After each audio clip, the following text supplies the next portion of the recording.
All right, it's time to get Billsy. We're at the end of championship weekend. The Seahawks just topped the Rams. Earlier in the day, the Patriots beat the Broncos. So we have a Pats Seahawks Super Bowl, and I'm sure plenty of us had that on our bingo card at the start of the season, did we not? Now, from a Bills standpoint, a couple of things. Let's start with the stuff we might not like about that. First and foremost, the Patriots being the freaking Super Bowl again. We finally saw the end of the Chiefs, and we revert right back to the Patriots. It's like, what weird voodoo is going on to where that happens? Not to mention, Stefon Diggs making it to the Super Bowl before the Bills do, and maybe even winning one before the Bills even get to one. To me, that proves there's no God. There's no God in heaven. There can't be to allow that cretin to get a Super Bowl opportunity. It's just, it blows the mind. Now, personally, I'm a fan of Vrabel. I was very disappointed when he took that Patriots coaching job. In fact, it was one of the reasons why I wanted McDermott to get fired last year, because I wanted Vrabel as the Bills head coach. Obviously, that didn't happen, and we're a year too late, but I digress. So, certainly rooting for the Seahawks here. The Pats can go stick it. They've won enough. We've had enough of them. No, thank you. Now, be it that is the case, let's talk about the Bills and how this may or may not affect the coaching search. So, we are unable to interview Klint Kubiak. He is the Seattle Seahawks offensive coordinator. He's been the name being ballied about for since this came open earlier this week, but they don't get the opportunity to interview him until after the Super Bowl now. So you have to wonder if that's a guy they're really interested in. Are they going to wait? Or is it they're going to go, hey, we're going to have to pull the trigger prior and won't have the opportunity to do that because, maybe they like Dayball or Brady or whoever else. Those guys are going to want to take jobs in the next 2 weeks. So disappointing, but we'll kind of see how that shakes out. Now, guys that we will have the opportunity to interview are Davis Webb from the Broncos. He's the OC at the Broncos, not a play calling OC, but the hot shot young offensive guru that Sean Payton has on his staff that has been getting a lot of rave reviews. And quite frankly, to be on Sean Payton's staff, you have to be a badass on the football field and really have that mind. So it'll be interesting to see. I think the next couple of days you'll probably see Davis Webb as an interview with the Bills. He's also very close friends with Josh Allen. He was Josh's backup a number of years ago and was kind of the inadvertent QB coach when he was the backup during that time. And he's just been on a rocket ship to coaching stardom ever since. So we'll see his name. Another name kind of coming out of left field that I doubt, but Chris Shula, the defensive coordinator for the Rams. I don't know that he's of big interest, but maybe, and he is available now with the Rams being out of Super Bowl contention. So we'll see if that comes about. One thing that is very interesting about the Klint Kubiak situation is I think if you look at how he runs it's the very Shanahan West Coast system, very similar to that many of us know. And my thought with that is it sounds good in theory, and I think Josh could certainly adapt.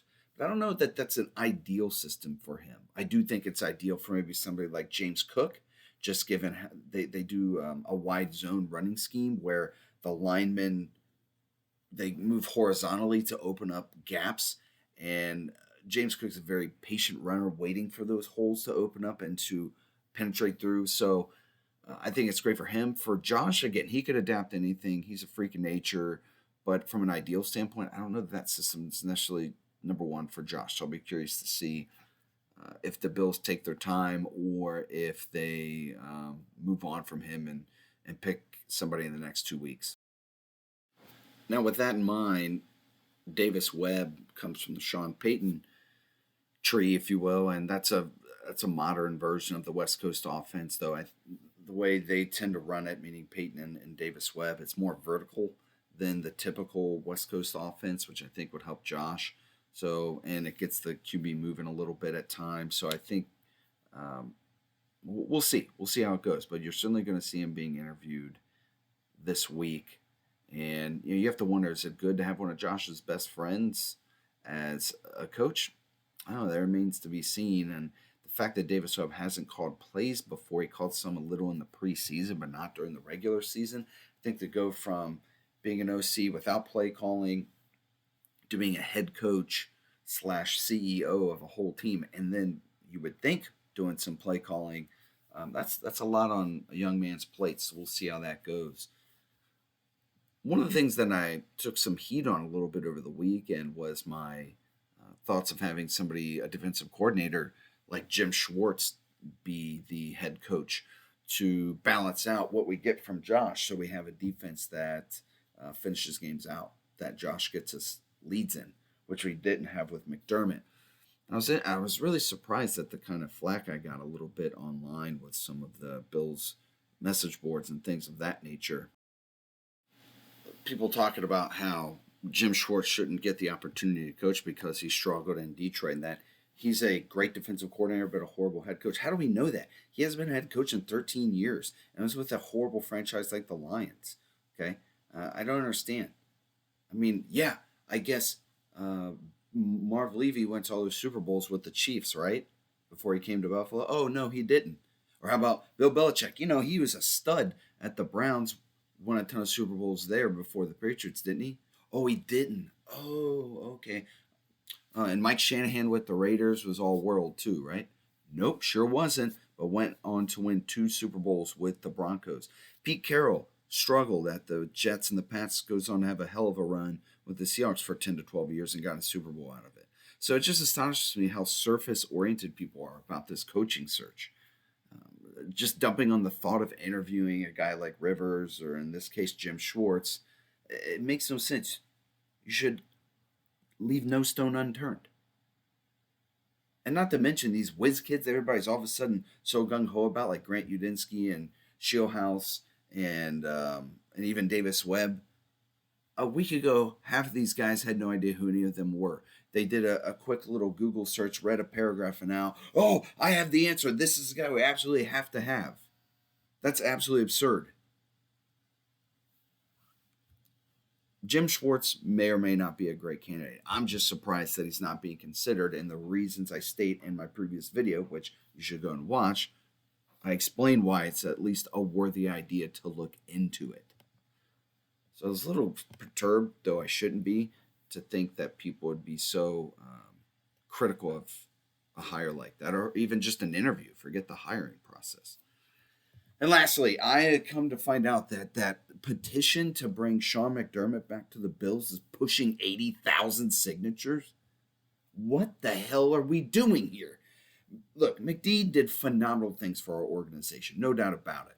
And that's something I'm extremely appreciative of, okay? But to think he shouldn't have been fired 2 or 3 years ago is crazy, let alone now.